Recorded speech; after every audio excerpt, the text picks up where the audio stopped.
so far this year and has breached 80 to the US dollar, as most of you would be knowing. Such a sharp depreciation in a short time throws up many challenges. Will a lower rupee mean costlier imports and hence higher inflation? Depreciation makes Indian exports competitive, but does it add to growth and jobs? Should the RBI intervene and use its forex reserves to sell dollars and to stabilize the rupee? There are many questions, and to understand the many facets of the rupee's journey, we are delighted to welcome tonight Sajjid Chinoy, JP Morgan's chief India economist, who is also part-time member of the PMEAC. Sajid, you have been an expert on this show earlier. Thank you for coming back to the Express. Speaking to Dr. Sajjid Chinoy will be my colleague, P Vaidyanathan Iyer, executive editor at the Indian Express. Today's Explained event is brought to you by our partner, Yojana IAS. My thanks to our partner. And thank you all for joining and welcome once again. Vaidi. Thank you so much, Manojit. Good evening, Sajid. Welcome to this session of Explain.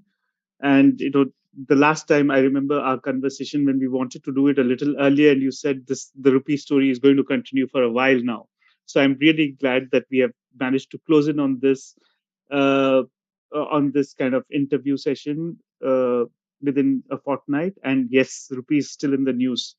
Uh, Sajid, of course, as Manojit pointed out, rupee has depreciated almost 7.5% to the US dollar, and so have, say, the British pound or the euro, maybe about 10%, and so have so many emerging market economies, currencies. Uh, if you look at just this, say 7 month, 6 month period, how do you look? How has the rupee fared? So if you can just tell us in the larger global perspective of what's happening in currency markets, how is the rupee fared? Thank you, Vaidi. Thank you, Manoj. It's always a pleasure to be here and to do this. Since I have the benefit of Zoom, I'm going to be slightly didactic and use a couple of slides. They often say a picture says more than 1,000 words. And I think when discussing currencies, I think that's certainly true. So with your permission, Vaidi, I'm just going to spend maybe 7 or 8 minutes laying out how to think about the rupee. Because there are many layers to the onion. And I think as you peel each layer, hopefully you'll get a slightly different perspective. So let me share my screen and just be sure that, are you able to see this? Yep. Okay, great. So let's start with the obvious metric that people track, right? The rupee dollar rate. This is what's in the headlines of newspapers every day. And you can look at this chart and begin to worry, to say, oh, it was, 40 rupees to the dollar back in 2008. So the axis on top are years, 2008 to 2022. The vertical axis is the number of rupees per dollar. And you can see that, it was about 40 rupees to the dollar before the global financial crisis. It jumped to about 50 at the peak. So that was a 25% move in about a year in the global financial crisis. Then it keeps drifting down, and you have another 25% move, in the taper tantrum of 2013, between about 55 to almost 70. The currencies typically overshoot. There was clearly some overshooting in the taper tantrum, and so the blue line mean reverts back, as things stabilize. Then again, you look at 2018. There's another EM mini crisis, US exceptionalism. US rates are going up, oil prices are going up, and the rupee moves down another 10% or so. So we've seen, occasionally as global environment gets more adverse, that the rupee tends to gap down. Now, I'm going to argue that looking at the rupee dollar rate in this narrow view conceals more than it reveals, right? Because what we really want to understand is the rupee is a price. It's a relative price. And we deal with hundreds of prices, in the goods markets and financial markets. And yet this is the price that gets people very animated and very excited. So let's go deeper. Now, one of the reasons the rupee has weakened is because the dollar index, this is the US dollar, which is the reserve currency of the world. It's an economy that has exorbitant privilege, has actually strengthened 15% over the last year. So we've got to keep this at the back of our mind that it's the dollar that has strengthened 15% over the last 12 months against advanced economies. And as a consequence of dollar strengthening, all emerging markets and advanced economies have weakened. Part of the reason the dollar has strengthened is you've seen the US Fed get onto a pretty aggressive rate hiking cycle, right? That this notion that inflation was transitory in the US proved not to be true. And once market participants understood that, understood just how sticky and broad based inflation was, how much work the Fed had to do, the dollar began to strengthen, reflecting these growth and inflation differentials. So now the first thing we need to do is to compare India to other emerging markets against the US dollar. And I'm going to use the start of the 2022 as a marker. And you will see India is actually one of the best performing currencies, the better performing currencies against the US dollar. So when we say, well, we're down 6.5%, 7%, it's against the backdrop of a dollar index that's up 15%. And most emerging markets, including China, have weakened further than that. So that's the first layer you want to peel off. Now, the next layer is why are we so focused on the dollar? If we think of from a competitiveness perspective, and I won't go to the numbers of this chart, just to make a point, India's trade basket is very diversified. We export and import from the Euro area, China, the UAE, the US, Saudi Arabia, 40 countries. So why are we so fixated on the dollar? Right? What we really want to do is look at how our exchange rate has done vis-a-vis our trading partners, not just against the US dollar. The US, constitutes about 12% of our trade weight and 18% of our export weight. Now, to be fair, a lot of goods are invoiced in US dollars. And so maybe the weight of the dollar in the basket needs to be higher than the direct share. That's true for sure. But the second point I want to point out is we should not get so obsessed with one currency, because from a competitiveness perspective, what you want to do is look at how the rupee has performed against all your trading partners, right? If we're importing goods from China and that is not invoiced in US dollars, it's invoiced in Chinese yen, for example, then what matters to India is how is the rupee done against the CNY, not against the USD. And this is an index that the RBI puts out, easily available. You can find this on Bloomberg. Guess what you find? The nominal effective exchange rate over much of the last 3 years has been flat. There has been no weakening. In other words, the rupee has moved down only as much as our trading partners have against the dollar. Against our trading partners, we're essentially flat. But again, this is nominal. So this is the second layer you want to peel off. The first is look at other currencies, and the second is create this effective exchange rate. The third, however, is we need to be looking at real quantities, not at nominal quantities. Let me give you an example. Let's assume that there is a ball pen available in New York and in Mumbai, the identical pen, right? This pen that I'm using here.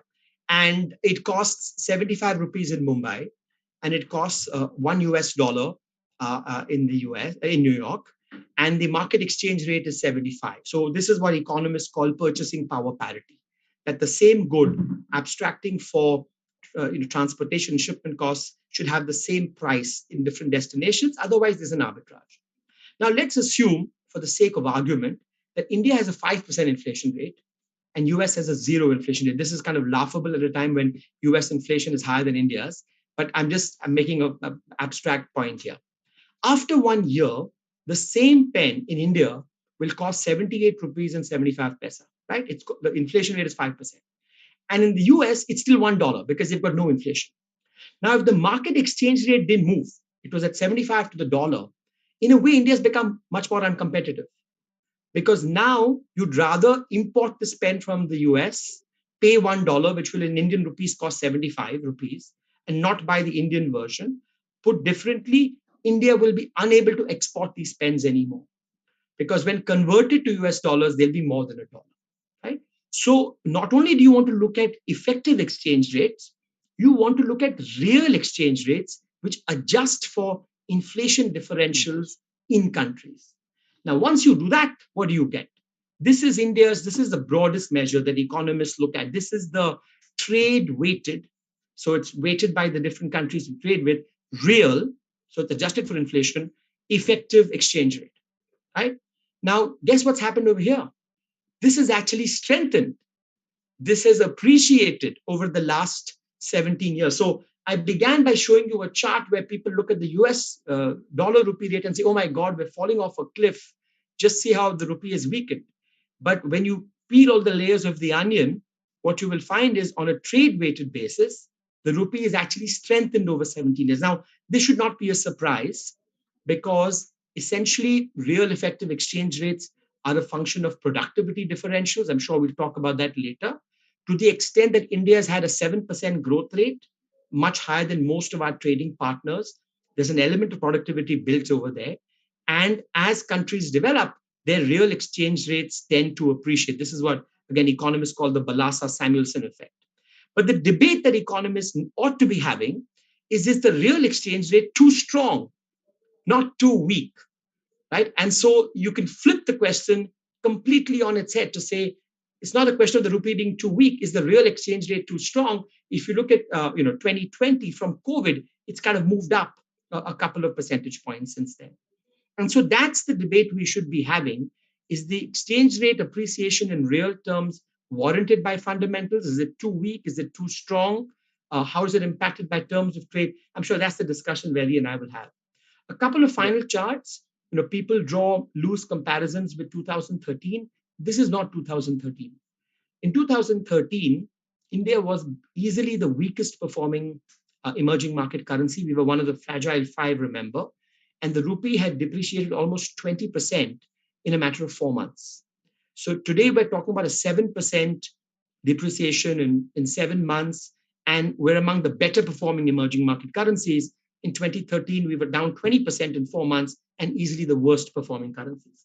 And if you look at most other metrics, FX reserves that the RBI has, plenty of ammunition, right? This is how much reserves we have indexed to 2013. You've seen other emerging markets pick up a little bit, Brazil, South Africa. India has, is off the chart. So there's a lot of ammunition. There is no crisis that's imminent at all in the current environment, given the quantum of reserves the RBI has, and given the fact that external debt in India is actually lower now as a percent of GDP, total external debt compared to 2013. The discussion is more about should we be using the exchange rate as a shock absorber to the economy? How much pressure should the exchange rate take? And how much should the RBI be using reserves? That's the debate to have, not a debate about whether this is 2013. My last chart, because I'm going to argue that we perhaps need a weaker currency calibrated over time, is just to show that some of the work that my colleague Toshi Jain and I did in a paper 4 years ago is to show that real effective exchange rates matter for India's exports, that global growth matters a lot. If you look at the right-hand side chart, those are the elasticities. When global growth increases by 1%, how much do India's exports increase? It's very strong. The blue bar is 3%, 3 percentage points. It's come down a little bit in the last 6 years, the orange bar, but it's still high. And the real effective exchange rate suggests that, yes, when you get real appreciation, it hurts exports. When you get real depreciation, it actually benefits exports. Less than it used to 10 years ago, given the fact that more trade has become intra-industry and more intermediate goods, but it's still very much there. And then as a heuristic, the last chart on the left-hand side shows that India's underlying current account deficit actually worsened for many years between 2013 and 2017. And that was correlated with a much stronger real effective exchange rate. And there's plenty of evidence that the RBI has to show that exchange rates matter both for exports and imports. But I'm going to stop there, Vedi, and hopefully this will just give us a launching pad to delve into questions. Yeah, actually, so you have just uh, kind of thrown up more questions for me in terms from the explanation that you. I was hoping to answer some of those questions preemptively, but yeah, I think I created more. absolutely. So one is, of course, the two things which you pointed out, and I'll take off from there as we talk about trade-offs of of a stronger rupee versus a weaker rupee. One is, of course, what you said that this excessive focus on, say, rupee movement vis-a-vis the dollar against the REER, as against the trade weighted basket. So, and the RBI's intervention in the markets to kind of quote unquote maintain the volatility or ensure that there is a smooth thing. So we really don't know, to what extent they are able to smoothen things. But of course, they do keep intervening in bits and pieces. So is it Is it a great idea for the RBI to intervene when we say that rupee is depreciating, should depreciate, or a weaker rupee makes more sense for exports? And second is, to what extent can the RBI intervene? Of course, you pointed out that the ammunition is, we have a solid ammunition now compared to what it was in 2013 or even 8. The third is, when RBI intervenes, doesn't it give a signal that the rupee needs to depreciate further, because it is maintaining or smoothing out the volatility, prompting the marketplace just to do the reverse? So as we discuss about uh, the merits of having a weaker rupee, I wanted to look at these aspects, throw light Thank you, more very on yeah. this. No, very good questions. So intervention, like many parts of policy, is very much an art more than a science. I think the RBI's stated position is they intervene to reduce volatility. Now, the trade-off here is that exchange rates typically overshoot, right? We saw that in 2013, that the rupee went from 55 to 70 before it pulled back. And so what central banks in emerging markets tend to do is lean against the wind. Because one of the worries is that if there's runaway depreciation, weakness begets more weakness, right? So if you worry that the rupee is going to weaken even further, you will have capital flows leaving to beat the depreciation, and in so doing, induce the very depreciation they were wary of. If you think that the rupee is in an unhinged move, exporters will stop selling and will wait for the rupee to get weaker, right? And importers will front load, and those very dynamics will cause more weakness. So it's perfectly understandable why central banks intervene and the RBI has intervened. Now, the balancing act here is you want to prevent overshooting, but you don't want to interfere with the adjustment to fundamentals. So, very often you will find that exchange rates need to move in response to fundamentals. It was very clear in 2011, 12, 13 that India, coming off periods of high inflation, much higher inflation compared to its trading partners, that the rupee had to adjust and had to weaken. Right? When you hit by a negative terms of trade shock like India is now, we import a lot of oil, a lot of commodities. When oil prices move up and commodity prices move up, the what economists call underlying equilibrium real effective exchange rate should weaken. So the challenge for central banks is, how do you smooth volatility but not protect any one level and ultimately let the currency get aligned with its fundamentals? One last point I'll make is the RBI also intervened in the other direction. In 2020, when India had massive capital inflows, the current account was in surplus, large BOP surplus, they intervened to prevent rupee appreciation, which I thought was the right thing to do, because my kind of hypothesis for a while has been that the Indian rupee is not cheap on trade weighted basis. If anything, it's a little bit expensive if you look at where the current account, underlying current account dynamics are. So I think the RBI correctly intervened to prevent more appreciation at that point. So this is very much an art. You want to prevent overshooting. You want the currency to align with fundamentals, but it's not very clear, when the rupee is moving, how much is fundamental and how much is overshooting. Yeah. Very, uh, Sajid, there was one thing which I thought, it's kind of which worries many of us, or or which create kind of confusion in people's minds, is, see, at a time when we are talking about US Fed Reserve aggressively hiking rates, interest rates, and there is a normal expectation that there will be more portfolio outflows, foreign portfolio outflows from India. Already this year, we have seen quite a huge number, maybe about $28 billion in the first 6 months or so. Uh, uh, and you are expecting then the rupee to further weaken. So this being the scenario, imports most likely they become more expensive. And unlike exports, which you say are very elastic and can do better when there is a weaker rupee, imports are kind of inelastic. say, the crude oil, coal, fertilizers, or even gold put together account for almost half of our imports. And these are largely inelastic.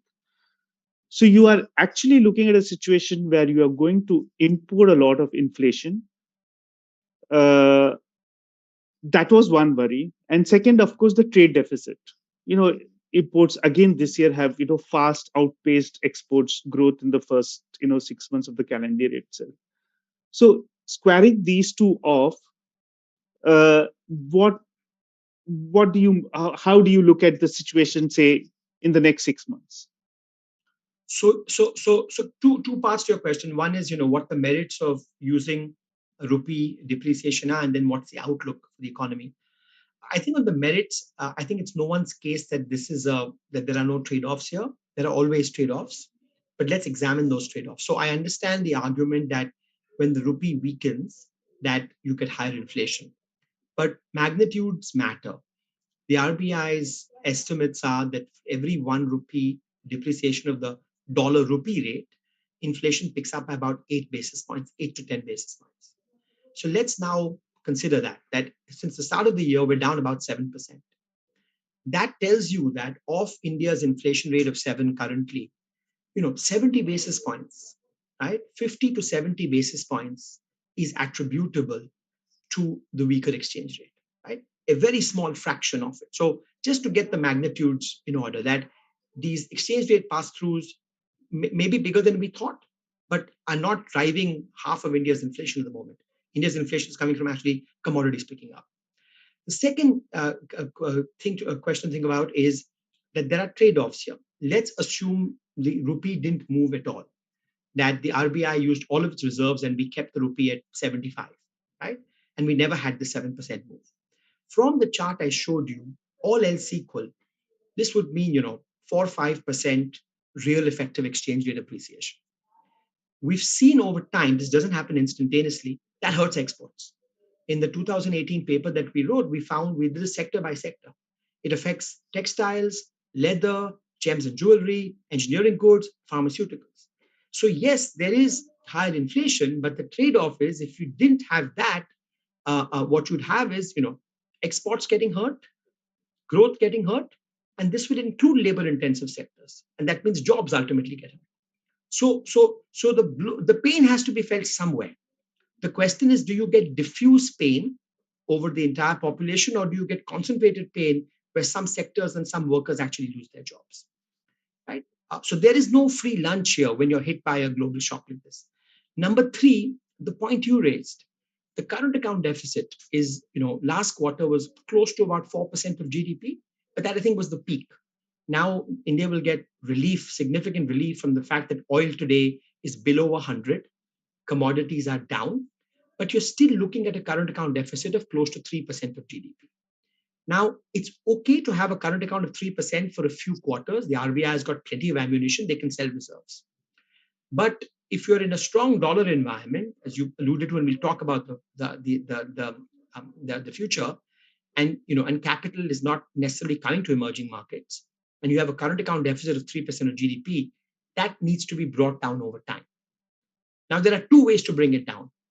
Either you let the rupee become the shock absorber, and you say a weaker rupee will over time help exports, and over time reduce the discretionary component of imports. I understand exactly what you said.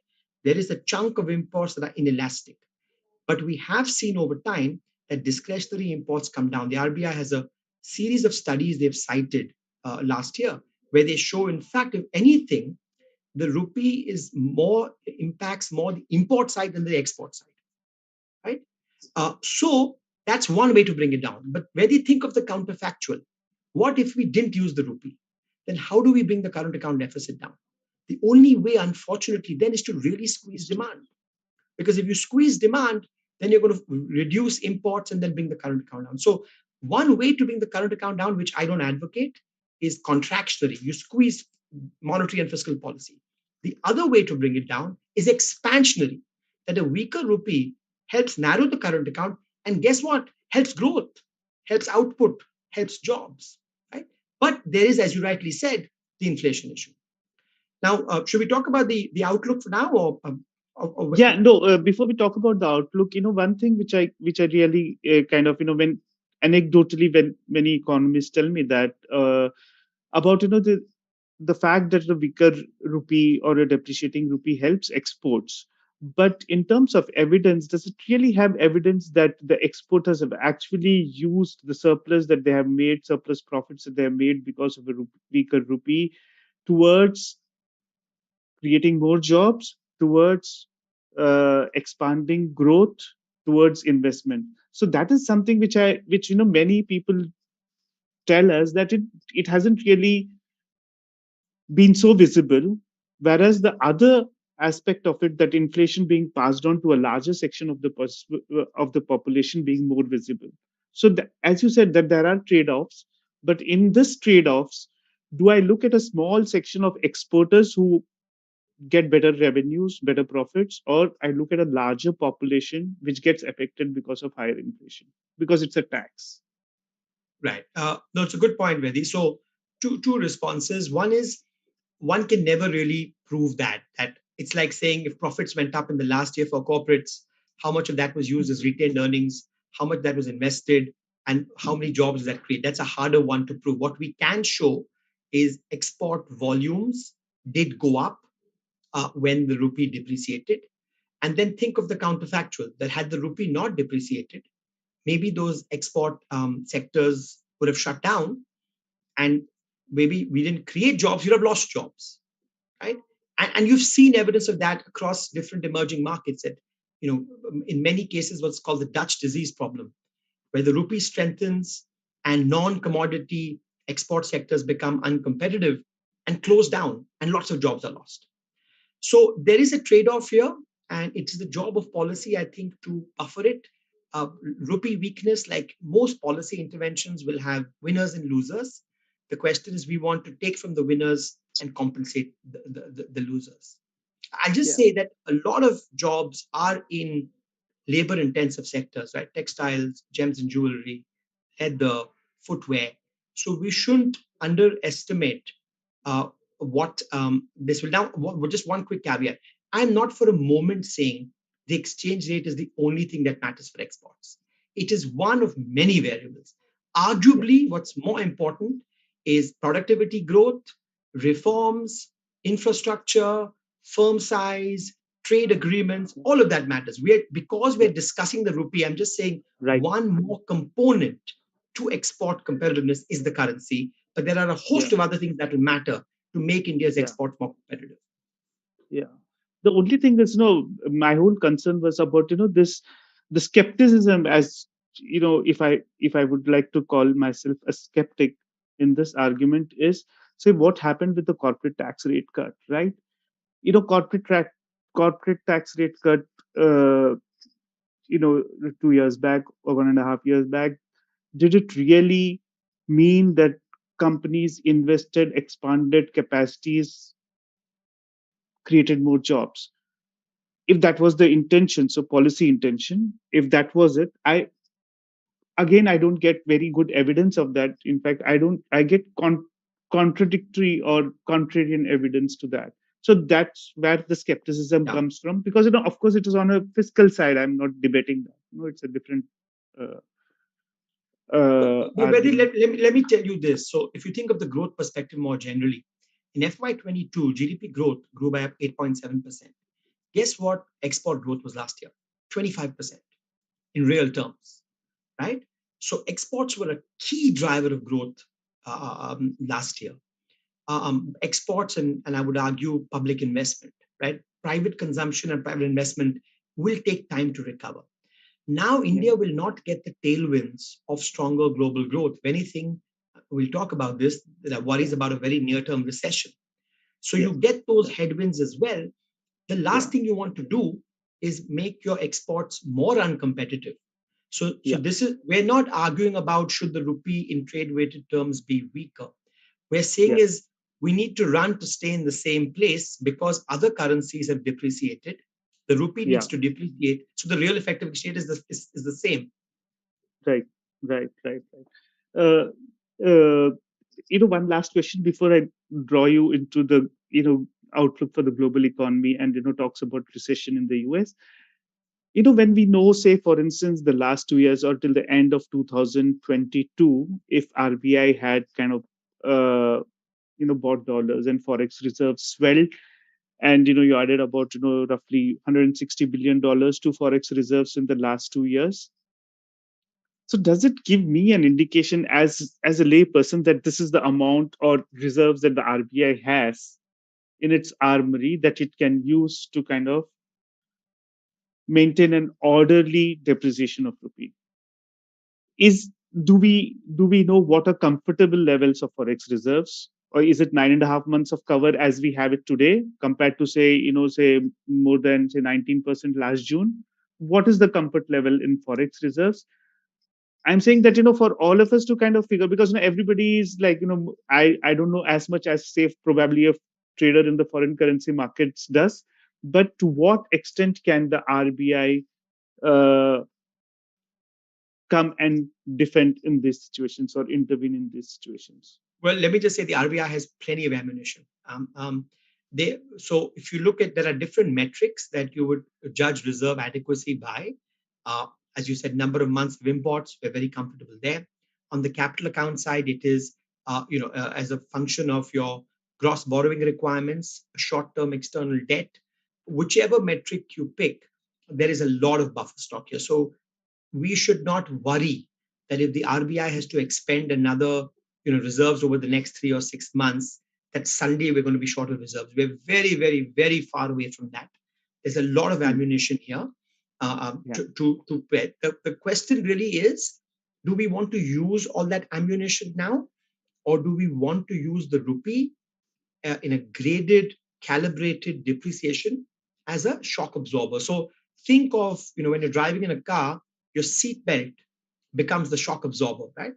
Yeah. If you suddenly brake, it's your seat belt that takes the shock. And Yeah. I think of the role the exchange rate plays in a similar way, that we've Hmm. suddenly had to break because of what's happening with globally, the the Russia-Ukraine war, global recession, right? And if the rupee doesn't become the shock absorber, then other variables in the economy must. And Yeah. so, again, to restate the debate, this is not a debate about whether we have enough reserves. We have plenty of reserves and then some. This is a debate about how best to use reserves versus the rupee as your shock absorber. Yeah. Last thing I'll say is, when the shock tends to be transient, if you believe this is a 3 month, 6 month shock, and the fundamentals will come back to where they were, then central banks will say, let me use reserves. There's no reason for my rupee to move on a sustainable basis. But with Hmm. every quarter that the shock remains persistent, oil remains high. It's still 30% higher than the start of the year. Commodity prices are 25% higher. If that sustains, then the belief will be, well, on a fundamental basis, maybe the rupee needs to adjust and we should not be using our reserves so aggressively. We should simply use it to smooth the move, but not to protect any particular level. I think that's the way central banks typically think about this. Yeah.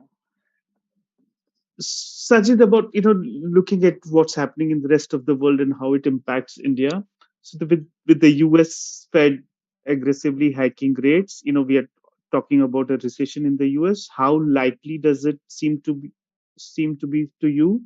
Uh, does it mean that the reversal of monetary policy in the US?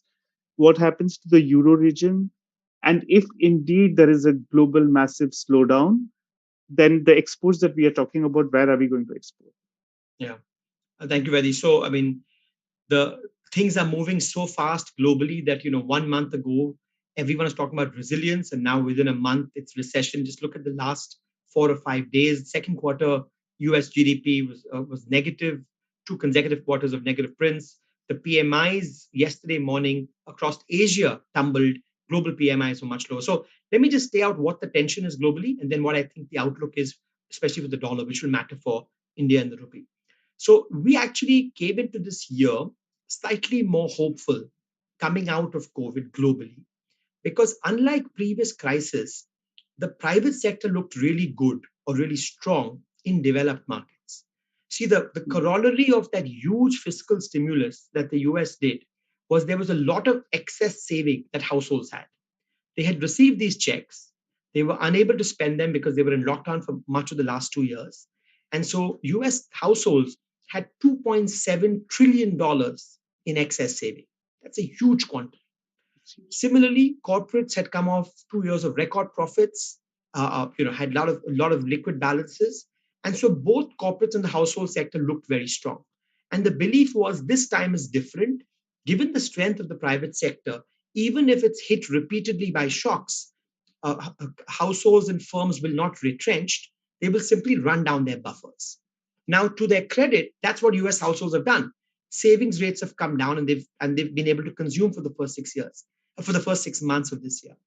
But the problem is the global economy can't catch a break. It's just one supply shock after another. First, it was manufacturing supply chains during COVID. Then it was commodity prices, oil and other commodities. The latest shock to hit Europe is a natural gas squeeze, right? And if you combine that with the fact that monetary conditions have tightened, it seems like it's almost one shock too many for even a resilient household and corporate sector in developed markets to absorb. So the thinking now is that the euro area will unfortunately go into recession. That's what JP Morgan's baseline case is in the fourth quarter of this year and the first quarter of next year. It'll go in largely because of the natural gas squeeze. And whether it is a mild recession or a deep recession will depend on how large a supply shock is natural gas and will there be rationing or not. If we do come down to a situation where you're rationing natural gas, then this is a much deeper recession. For the US, we, at least at JP Morgan, believe that they may just about skirt and avoid a recession. We have 1% growth for the second half of this year. Now, your question to me will be, aren't we already in recession in the US with 2 quarters of negative growth? And the answer is, well, statistically, yes, but economically, no, because the recession is more than just 2 quarters of negative growth. It's about the broader economy. And typically, recessions are when you retrench sharply. Labor markets, firms are laying off workers, firms are retrenching. Guess what? In the first 6 months of the year, there were 375,000 jobs being added every month on average. So the labor market is still very strong. And the belief is that in the second half, growth will slow and slow sharply. I mean, the labor market will slow sharply, but this will be, we will barely avoid recession. This is a very close call. I won't be surprised if there's any more shocks that the US goes into recession as well. So we should brace for the global economy to slow markedly for the remaining months of the year, for the euro area to go into recession, for the US to be close to recession. The one hope that existed was China, that China will at least mechanically rebound, after its zero COVID policy. But even those hopes seem to be dashed a little bit because cases are picking up again, and the housing market in China is a significant overhang. So the news, unfortunately, from the global economy is not very good. Two final things: the central banks in the US will unfortunately have to hiking rates, right? So the US has already hiked by 225 basis points this year. Markets believe there's another 100 basis points coming. Why? Because US inflation may go down from 9%, especially if the economy goes into a recession. But that's not good enough for the Fed. With the Fed's credibility on the line, inflation needs to be on a path in the US to go from 9% towards 2%, which is its target. There's a long way to go to get to that target. And what the Fed will worry about is the strength of the labor market. Wages are rising at 6%. And it's very hard to bring inflation down to 2% if labor markets are this tight and wages are growing at 6%, right? And when wages are growing at 6%, real wages are still negative because inflation's running at 9%. And so workers will demand higher wages. And so the worry is of a wage price spiral, which the Fed will have to break. So number one, growth will slow. Number two, unfortunately, central banks will have to keep hiking in the coming months. Inflation will take time to roll off. And what does all this mean for the US dollar? That the dollar may actually strengthen. If you think about what causes the dollar to weaken, you require a Goldilocks situation where you get strong global growth and lower real yields in the US. When both things happen, the dollar tends to weaken. But if you're going to get a bleak global outlook and the Fed is not going to be cutting rates anytime soon, then the worry is that unfortunately the dollar may strengthen more. Yeah. Uh, Before I throw the floor open for questions, Sajid, one last thing. India battles as of now, say, high inflation, uh, you know, a current account deficit, and also an exchange rate. Of course, and these are three different things and probably interconnected as well. So, in terms of, say, interventions, fiscal, monetary, and otherwise, I'm sure that there are certain instruments. So, how do you look at what instrument to use to kind of bring down deficits or to rein in inflation? Thanks for the great question. So you're exactly right. I think the policy challenge for emerging markets more generally, in India in particular, is you want to bring inflation down, closer to its 4% target over time, because you don't want inflation expectations to keep hardening. See, when inflation expectations harden, then the future trade off between growth and prices gets more adverse. For the same level of slack, you get higher inflation because expectations are higher. And for any level of inflation, you need to generate more slack. It's what economists call the Phillips curve moving up. We don't want that to happen. And expectations in India tend to be more adaptive. So the longer inflation stays elevated, the harder expectations get. So we want to try and disinflate as quickly as possible. We want to bring the current account deficit down from 3% for the reasons we mentioned. But we want to do both of these things while minimizing the hit to growth. We're just emerging from the pandemic. We're seeing the non-tradable sector finally pick up the last few months. The global economy is going to offer more headwinds than tailwinds. So we want to compress these imbalances by minimizing the hit to growth. So these are the three objectives, as you alluded to: protect growth, bring inflation down, narrow the current account to more sustainable levels. But three objectives will require three instruments. This is the Tinbergen assignment problem. And in my view, the choice is quite natural. For all the reasons I mentioned, I think the exchange rate should be tasked with the current account problem. That a calibrated, non disruptive depreciation of the real effective exchange rate over time will narrow the current account deficit and do so in a manner without extracting a huge cost to growth.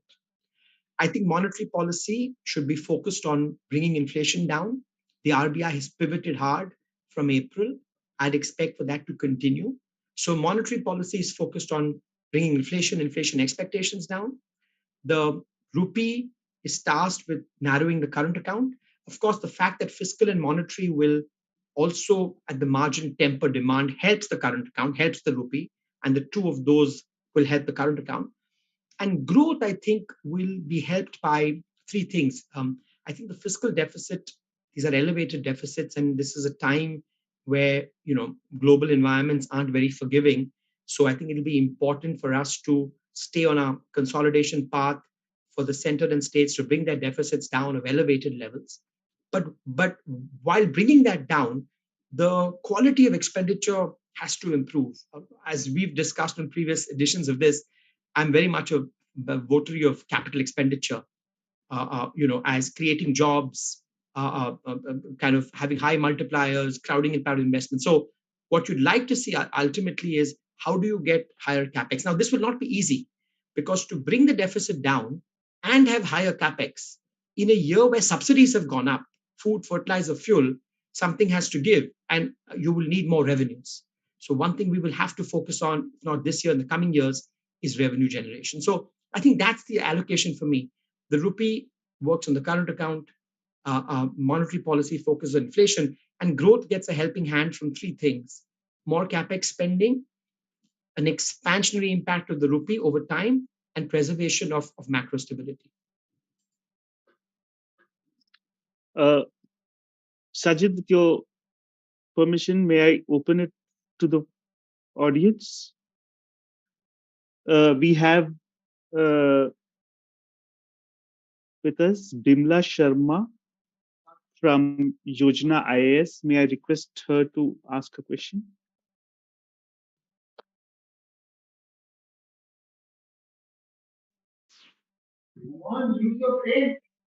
Good evening, sir. Yeah. Thank you for giving this opportunity. I would like to ask that, as we can see by the estimates of the poverty clock, India has become a world poverty capital, overtaking on Nigeria, and provided the impact of the Ukraine crisis coupled with Corona and US Fed interest rates rising are leading to inflation. How do you think the India government should deal with this dual devil of inflation and decreasing socioeconomic indicators without a further depreciating rupees? So is the question how we can help poverty, socioeconomic indicators? Is that the question? Probably when Yeah. when there are such large poverty numbers, does the Yes. depreciating rupee actually add to inflation? What some Yes. bits of it which you talked So, about. so there's no doubt that this huge shock we're seeing around the world, higher food prices, higher fuel energy prices, is creating a cost of living crisis around the world, right? And this is true of all countries. And so I think the first order of business is to buffer the shock, and I think we've seen India's government do that. I think the foods, the free grain scheme will help at the margin. We've seen some help on fertilizer prices. We've seen some help on fuel. So I think all emerging markets will have to, and they have, uh, use fiscal policy to buffer some of the shock, which is the near-term response. But ultimately, poverty alleviation, in my view, the best evidence we have in India is strong growth. That in the years where India had very strong growth, we pulled the most number of people outside of poverty. So the question needs to be phrased: what does India need to do to create strong growth and job creating growth? And again, I'll just say no country has achieved 7 or 8% growth for a decade or 2 decades like India needs to without strong export growth. So exports have to be a central part of that strategy. Now, let me go beyond that. This is a unique opportunity for India.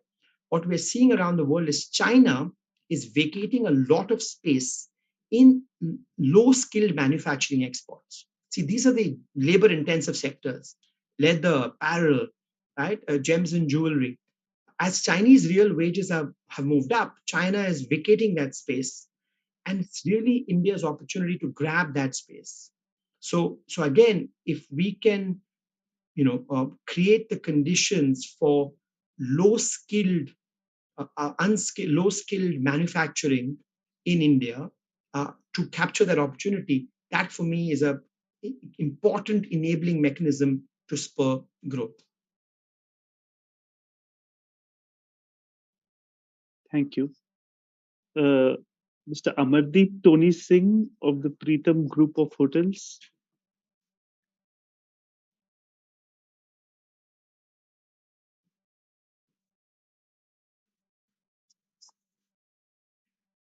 I think you're on mute, sir.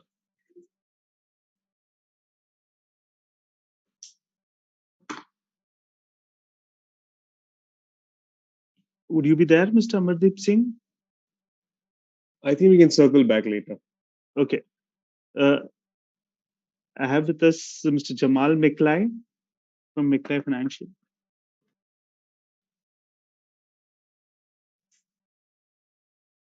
I think Jamal is also on mute. Hey, Sajjid, how are you? Very well, Jamal. Great presentation. My concern is really, what if U.S. inflation remains north of 5% for 2.5 years, right?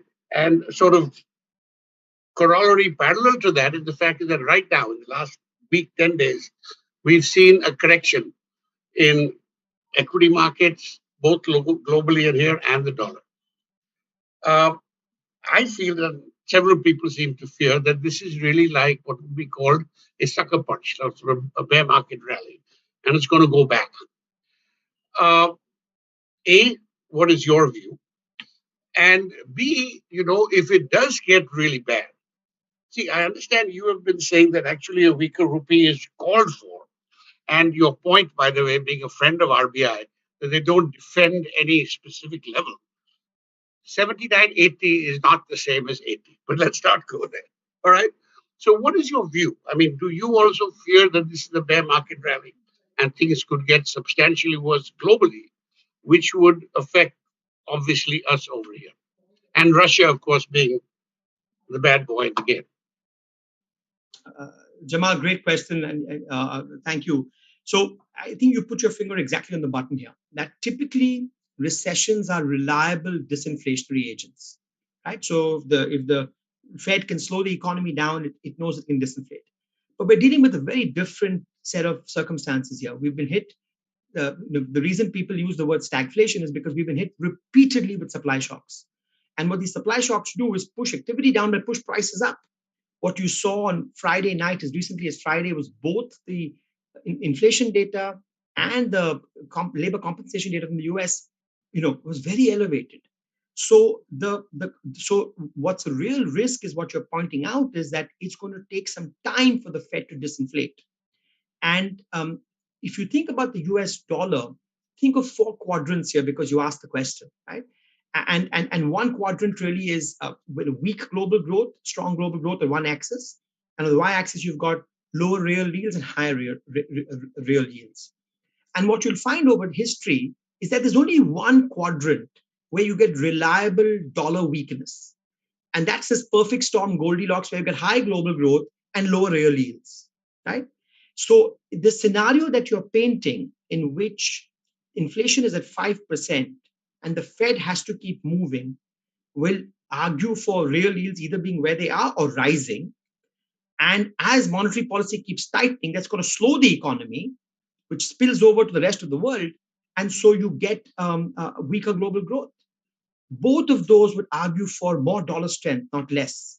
So, yes, our strategists do believe that some of this buoyancy is maybe unjustified.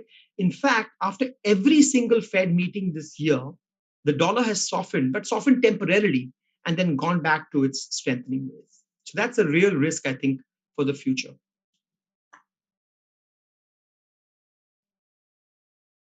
Thank you so much. Mr. Surendra Pachori.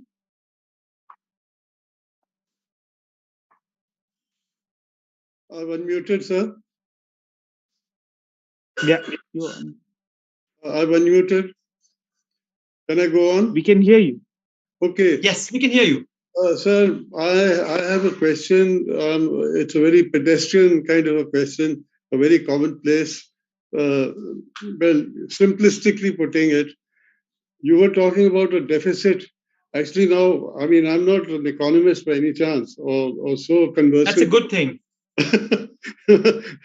But only I go by what the newspaper said. I'm a very avid and a very fond reader of the Indian Express. For the last 50 years, I've been devoted to the Indian Express. Now, the Indian Express has reported that collections of GST are very, very high. So you can't say that revenue collection is poor. Tax collection in India has really improved. But in the last 3 or 4 days, it's been pointing out that GST is going into lakhs of crores, and also the telecom sales have gone into lakhs of crores. The five new one, G5 or whatever it's called. So tax collection seems to be good, and spending would definitely be very much enhanced and improved. But over and above all, I, as a common person, I want to travel abroad, and I have to carry some money. I've got to carry some foreign exchange with me. So, the thing is that when will it come down below 80? I just went to Europe, and the other day I required some dollars and euros. I mean, I'm talking of a real, and I went to a broker. I mean, at the airport, of course, it's very high. They charge their own rates, but through a broker, they gave me a dollar at 82. So that was some kind of a saving. It was not so bad as that, but then you just quietly accept whatever was going on. So now, how soon will the situation improve? I mean, I as a person feel a little worried when I'm traveling abroad that how to afford an airfare plus carry some money with me. I just want some very basic and straightforward answers on this without the complicated jigsaw of economic thinking. No, Dr. Pachori, that's a great question, very thoughtful. So, you're rightly pointing out, I don't want to minimize this, that you're taking a consumer's approach, right? So when the rupee weakens, if you're going abroad or you're sending your children abroad to study, it does cost more. When inflation picks up, it does cost more. Economists tend to take a more production side approach, that whether the rupee weakens over time, we will produce more domestically and we will import less, or we will send our kids to college here and not abroad. So I appreciate what you're saying. My point, however, is that a lot of what we're seeing is global in nature. So when you ask when does it go away, it will depend a lot on what happens globally, and the question that Jamal asked before. If it so turns out that we get lucky, that the US begins to disinflate quickly, inflation in the US comes down, the Fed doesn't have to raise rates very much, we get a soft landing, for example, then you could find that the dollar itself could weaken, and the rupee could stabilize here. But I'm afraid there are, there's no guarantee to saying this is going to happen. This is a very complicated series of global shocks. We've come out of a pandemic, we're in a war, we've got a stagflationary situation, the dollar is strengthening, commodity prices elevated. That has to show up somewhere in our economy. And the rupee, is one of the, as I said, the shock absorbers. Had it not been for the rupee, you would have had to see, other things react in India. You would have had to see perhaps tighter monetary policy and higher interest rates. You would have had to see tighter fiscal policy, which would have also affected our lives.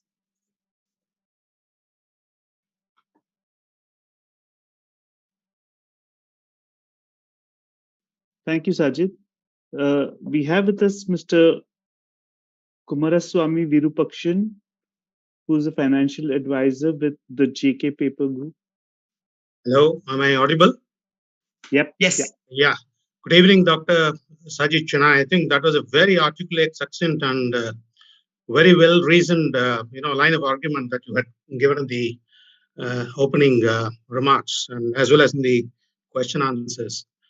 My question linked to each other is there a sufficient appreciation that an overvalued currency is actually a curse and handicap to growth, employment, and our well-being?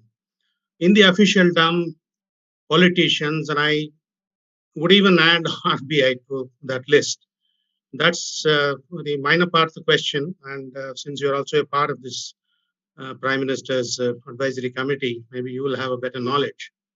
But my more immediate concern is that I think the switch over to this chain-based RER calculation, I think, this is one of the most wrongest place to apply the chain-based indices. I'll tell you why. Supposing, let's say, in 21, there was a differential inflation of, let's say, about 5%, India being higher inflation, and the currency is corrected only by 2%. So there is a differential lack of, competitiveness due to currencies about the 3%. At the end of the year, you reset the button. The currencies get, set to 100 to 100, but the manufacturing industries or the producing industries, the 3% is accumulated, the disadvantage, and nobody even notices it. Over a period of time, people only look at the indices and say, it's all fine. It's just 1 or 2% here and there. But then you can keep on accumulating this to it can blow on your face one day. Why should we actually shift to the chain-based real calculation rather than stay with some stable, let's say 14, 15 or 4, 5 or 10, 11, whatever you prefer, as and when things work out to shift out to another base? That's my question. These are great questions. So 3 quick responses. One of which is, and in a way this addresses the previous question as well, that the most reliable way of getting stronger currency, suppose we say, when is it that the rupee is going to strengthen in trade weighted terms, is productivity growth. That you have seen that as countries' productivity growth has accelerated, then you can actually tolerate a stronger currency, because any rupee appreciation at that point is neutralized by higher productivity growth. And you've seen this in emerging in Asian economies. You've seen this in the case of Japan, that as you get strong productivity growth, the real effective exchange rate does strengthen over time. And this is what's called the Balassa-Sampson effect. So if we get the other pieces of the puzzle right, that we're able to do more reforms, we're able to get more investment, we're able to be more competitive, we're able to drive exports, then the exchange rate just becomes a symptom, and it becomes a reflection that productivity growth is stronger. If you don't get productivity growth, then in a way it's a zero-sum game where you want the exchange rate to offset the inflation differential. Number one. Number two, yes, there is a fair amount of evidence now, not just the RBI has put out some work, the IMF has done some work, there has been work done on Asian economies, that real effective exchange rates, it's very hard to know whether they overvalue or undervalue because this is an unobservable variable, do impact exports to different degrees. So to say that, well, we can have 10%, 15% appreciation and there'll be no impact of that on the tradable sector, not just exports, but import competing sectors, is not borne out in the data. The third point is your point on chain weighted is excellent. It's a very technical discussion. We should take it offline. It will take a long time to discuss this, but I agree with the larger point at all that these must be cumulative over time, which is why when I refer to the real effective exchange rate chart, I was talking about the 13, 14, 15% appreciation over a number of years. But I will take your details down. This is a very technical issue of how these indices are calculated, and we should talk about this offline. Thank you, Sajjid. There are hundreds of questions, but let me just pick a couple of them. One is from Mr. Pratik Datta. He says, thanks for this fascinating conversation. I was wondering if the Indian government's move to impose export duty on steel to curb inflation was an aberration, or is it an accepted fiscal tool to address inflation? So at the outset, I want to just clarify that I'm speaking in my private capacity here as an economist, not at all representing the views of the Economic Advisory Council. Countries have, when you're in a crisis, countries tend to scramble. When you're facing domestic shortages, you've seen around the world what countries have done is try and restrict exports to address domestic shortages.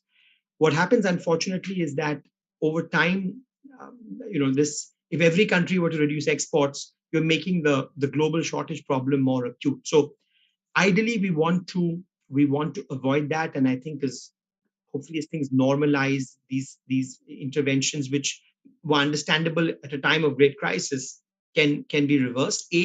Because you don't want an example, and this is true not just of India, of many other emerging markets. You had Indonesia, put on some export ban, then completely reverse that. It's happened across the world. That they can get a greater coordination, that these export bans are gradually reversed. And also, I think what you don't want is uncertainty, regulatory uncertainty. You want exporters to be able to plan ahead, to say that this is the set of policies under which I'm going to invest.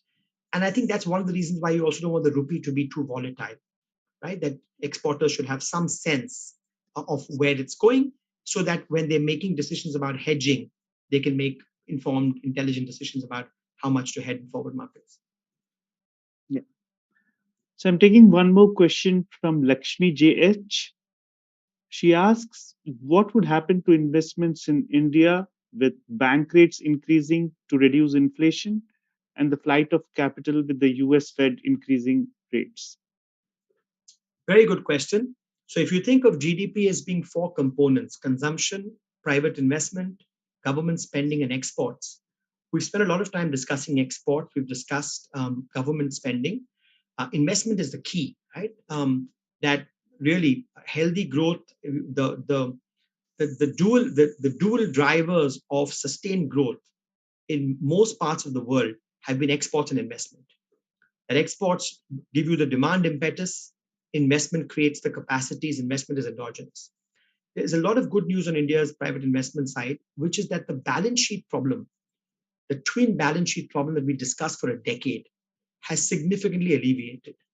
Corporate debt to GDP today in India is the lowest level since 2007. So a lot of the deleveraging that we were worried about has happened in the last 5 years. that large corporates have deleveraged. They made strong profits in the last 2 years. Their balance sheets are in much better position. And bank NPAs, for the most part, are lower. So this twin balance sheet problem constraint is now a thing of the past.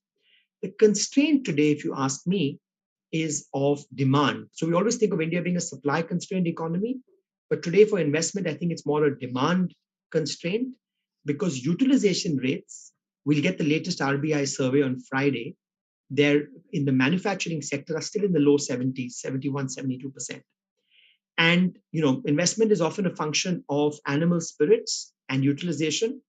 Now, animal spirits can't be very high around the world if you're worried about global recession. So the combination of worries about global growth slowing and utilization rates being in the 70s means we have to be realistic here that a broad-based private investment cycle is going to take time, right? Till uncertainty comes down and till utilization goes up.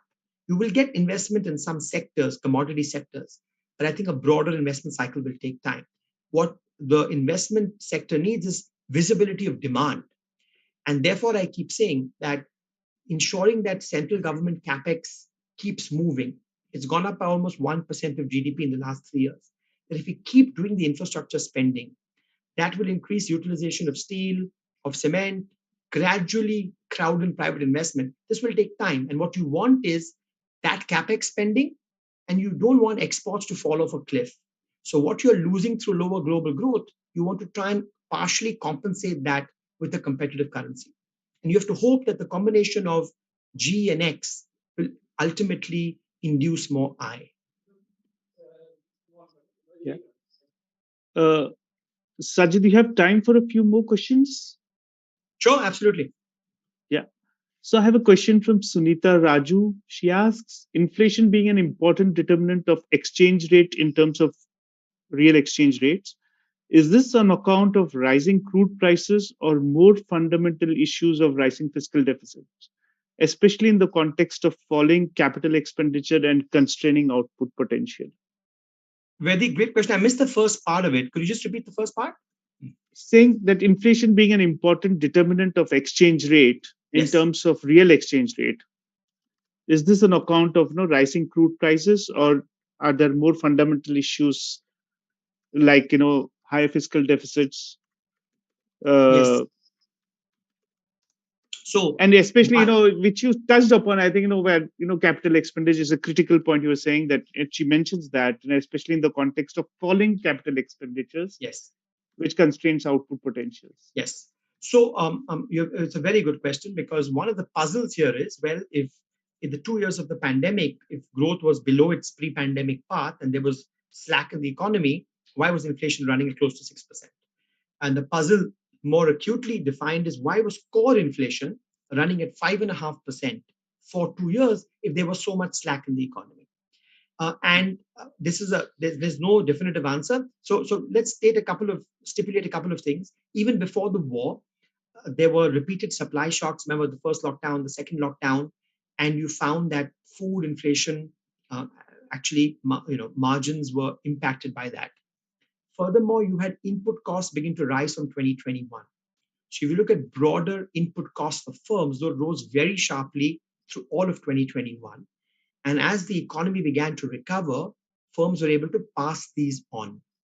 So for me, it was a combination of higher input costs and some supply chain bottlenecks from the repeated disruptions that COVID caused. Now, there's one other element which needs more research, is that we've actually seen activity around the world move from the informal sector to the formal sector. And what that's done is the market share of the top 100 firms has actually picked up. And this has happened in many emerging markets. That was the nature of the pandemic, that small, medium firms sometimes lost out and that activity moved to larger firms who had higher buffers and could increase their market share.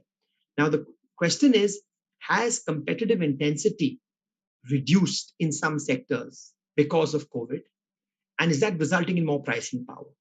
So one way to square this puzzle is to say that you've actually had reduced competitive intensity in some sectors along with rising input costs, and that higher pricing power has made inflation quite sticky. So there are a variety of different factors here.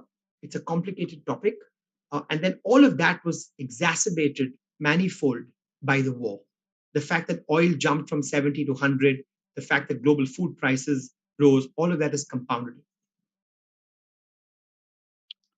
Sajid, there's one question from Akshay Nair. Is it possible to replace dollar completely in the international trade? Can India use rupee for its international trade forever to strengthen its status as a international currency? So this has been the subject of much discussion. That will the dollar dominance, finally fade? And there was a lot of hope. Remember, over the last 10 years, that the CNY would become a dominant currency. Guess what? If you look at total holdings of FX reserves, for example, the share of dollars has come down, but it's come down marginally. It's come down from 70% down to 60%, right? And that incremental diversification hasn't necessarily gone to China. Only a small fraction of it is being held in CNY. A lot of it has gone to other developed market safe haven currencies from a portfolio diversification. So I think the fears of the dollar's death are greatly exaggerated. Ultimately, you want another currency that has the institutional strength that the US has, right? An open capital account, deep markets, the judiciary, property rights. And it's only when you have that that I think the dollar's dominance will fade. And this could take a long time. Now, I think the bigger worry, however, for the global economy is one of fragmentation. That after this latest shock, do we get multiple balkanized blocks, right? Where there is a Western kind of democracy bloc, those economies. There's another bloc, which has Russia, China, other economies, and then do you get a reversal of the globalization that we've seen in the last 30 years, which has provided so much benefits, right? That globalization in the last 30 years has been a rising tide that's lifted all boats, created hundreds of millions of jobs. And if you reverse that process, that capital flows get more balkanized, trade gets more balkanized, payment systems get more balkanized, does deglobalization in some sense get accelerated, both because of the US-China tariff, then COVID, now the war. That will be, I think, a lose-lose for the global economy. And I think, people have to work together to try and minimize that deglobalization. That, for me, is a bigger risk in the coming years than the dollar losing its primacy. Yeah. May I now hand it over to my colleague Monojit Majumdar. I think it has been a fascinating session. We have already overshot our time. Monojit. Thank you, Sajid. I mean, that was very, very insightful and educative, as all of us who have heard you before have come to expect as a given. I'm sure Vaidi will agree. Thank you to you too, Vaidi, I mean, for helming this conversation so well, again, as always. Vaidi's conversation with Sajid will be on YouTube, on our Indian Express channel on YouTube, for all of you to go back to whenever you want. I'm sure you'll want to. Somebody in the chat box was asking whether the wonderful presentation, very clear, lucid presentation that Sajid made in the beginning, would that be available? It'll be on the YouTube video. I'm sure Sajid wouldn't mind any of you going back and looking at it. We will also publish an edited transcript of this conversation in the paper. Do please share this video as widely as possible. It really deserves to be seen. My thanks again to our partner, Yojana IAS. Thank you, Sajid, again. Thank you, Vaidi. Good night, everybody. Vaidi, Manojit, thank you so much. Always a pleasure to do this with you all. Thank you. Thank you. Thank you so much. Yeah. Bye. Yojana is offering new batches for 2023, 2024, 2025. We are offering online and offline class English and Hindi medium. Our features are experienced faculties, mentorship program, doubt session and test series, online and offline mock test, current affair classes, study material and mock interview. For more information,